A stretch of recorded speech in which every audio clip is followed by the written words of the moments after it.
Okay, this is class day 2. We're into the independent practice. If you were in class, we did them together in our breakout groups. If you weren't in class, I'm going to have you do them now with Edpuzzle. So we already did the first couple in the last video, so let's look at this one.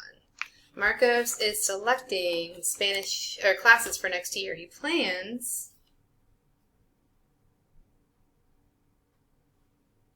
to take English, physics, government, pre-calculus, Spanish, and journalism. His school has a six-period day, so he will have one of these classes each day. Answer the following showing all your thinking. How many different schedules are possible? How many schedules are possible with first period pre-calc? What is the probability that Marcos will get first period pre-calc? What is the probability that Marcos will get both first period pre-calc and second period physics? Pause the video, give it a try, answer, come back, see how you did.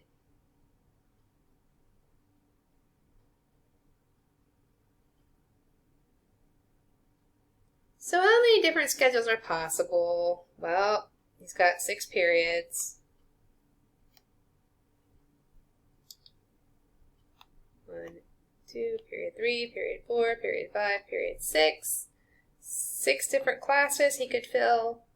Now there's 5 left, 4 left, 3 left, 2 left, and 1 left. Which is the same as 6 factorial. There's no repetition.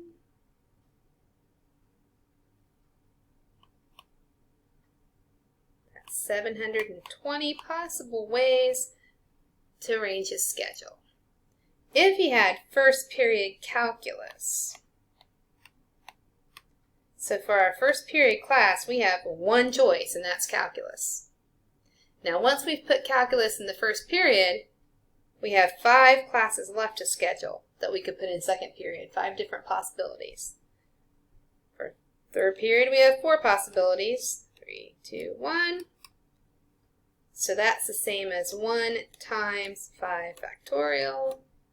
So there are 120 different ways to arrange his schedule with a first period pre-calc. What's the probability that Marcos will get first period pre-calc? Probability is 1 out of 120. Sorry. Scratch that. There are 120 different schedules where he could get pre-calc. There are 720 possible schedules altogether. So the probability is 120 out of 720. Which means that simplifies to a probability of 1 out of 6. What's the probability that Marcos will get both first period calculus and second period physics? So let's figure out our sample space first. We have one possibility only for first period. We have one possibility only for second period. That's physics. Now we have 4 classes left to schedule, 3 classes left to schedule, 2 classes left, and 1 class left to schedule. So that's the same as 1 times 1 times 4 factorial, which is 24. So there's 24 possible schedules of getting a first period pre-calc and a second period physics out of a total number of possible schedules of 720, which simplifies to 1 in 30. He has a 1 in 30 chance of getting that schedule with a first period pre-calc, and a second period physics.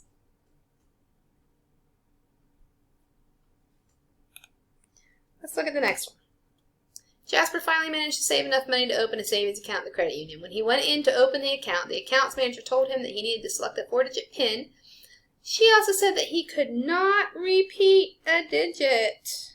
So this is a permutation without repetition. Permutation because the order matters. Without repetition because you can't repeat the digit. But he can use digits 0 through 9. So 10 possible digits for the places. Answer the following showing all your thinking. Go ahead and answer it. Pause it, answer it, come back, see how you did. 4-digit number.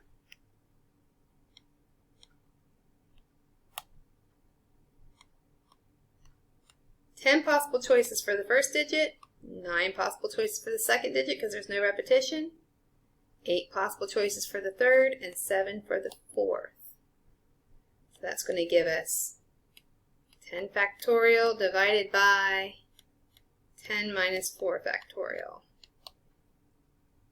which is the same as 10 factorial divided by 6 factorial. Let's take it down here, which is the same as 10 times 9 times 8 times 7, which is the same as 5,040.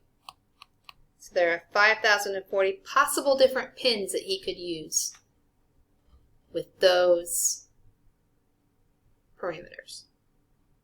Notice that the decision chart for this problem is at the beginning of 10 factorial, but it does not go all the way down to 1. Factorials can be used to represent this problem, but you must compensate for the factors that you do not use. Okay, so explain how this method gives you the same result. Here's how. 10 factorial is the same as 10 times 9 times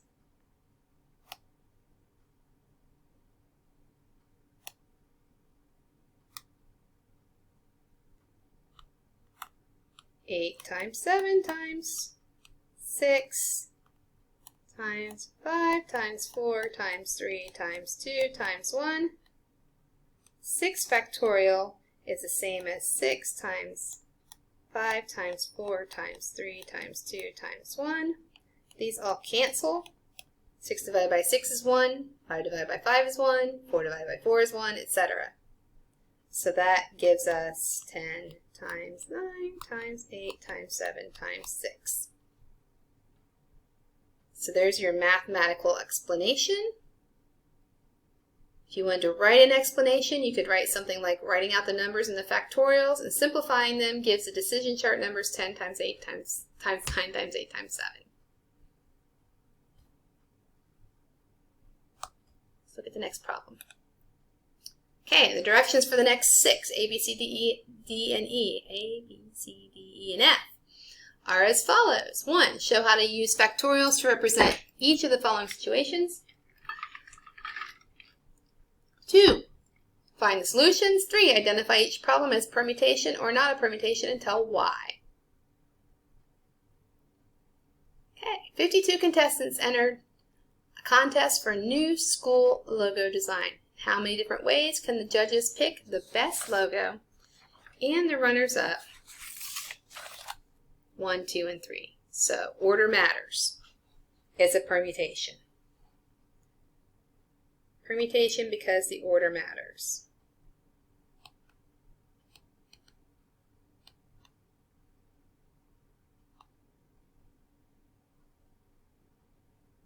Okay.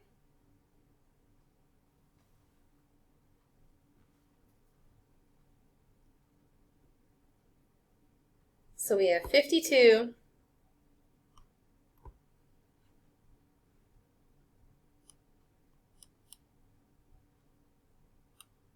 oh my gosh, it's not letting me write. Here we go. 52 possible contestants that could win. Okay, there's only 4 prizes.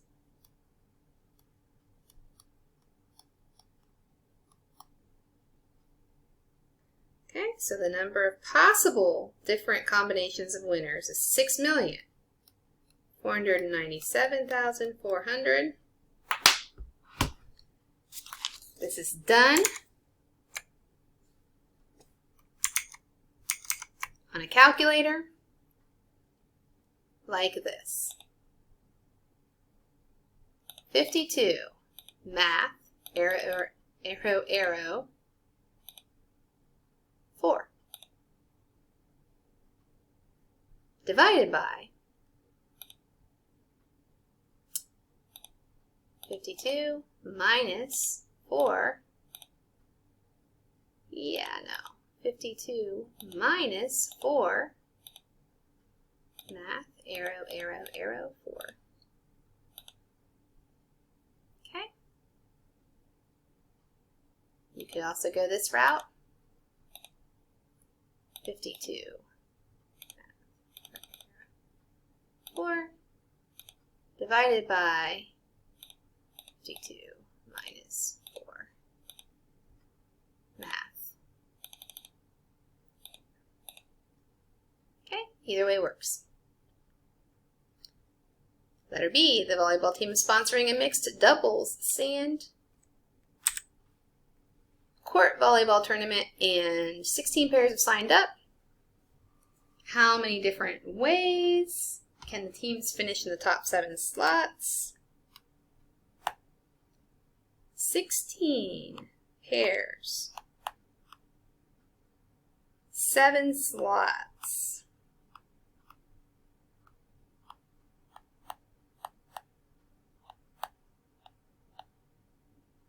So that's 16 factorial divided by 9 factorial,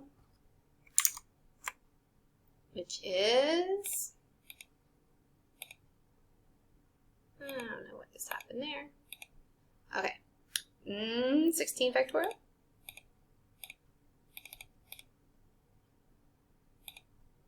over 9 factorial is 557,657,600 different ways to find 7 winners. Oh, also a permutation because the order matters. Actually, yeah.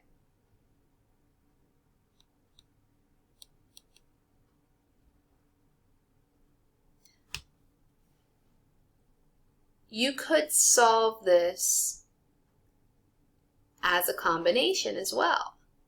If you assumed that the 7 trophies and cash prizes were all the same, if we're just picking 7 winners and we're not distinguishing between first, second, third place, whatever, then yes, I would accept you could make the argument that it's a combination. And if you made that argument that the order did not matter, then I would expect there to be another 7 factorial at the bottom here.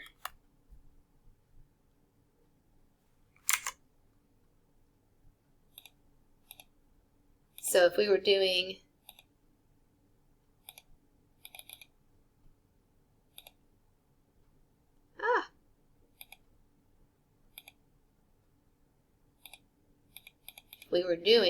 a combination, if we were finding it's much fewer, right? There are many fewer combinations than there are permutations. When order doesn't matter, when 1, 2, and 3 is the same as 1, 3, and 2, which is the same as 3, 2, 1, doesn't matter what order you put them in, you have fewer different combinations. So if it were a combination, if you made that argument, that would be 11,440 different combinations.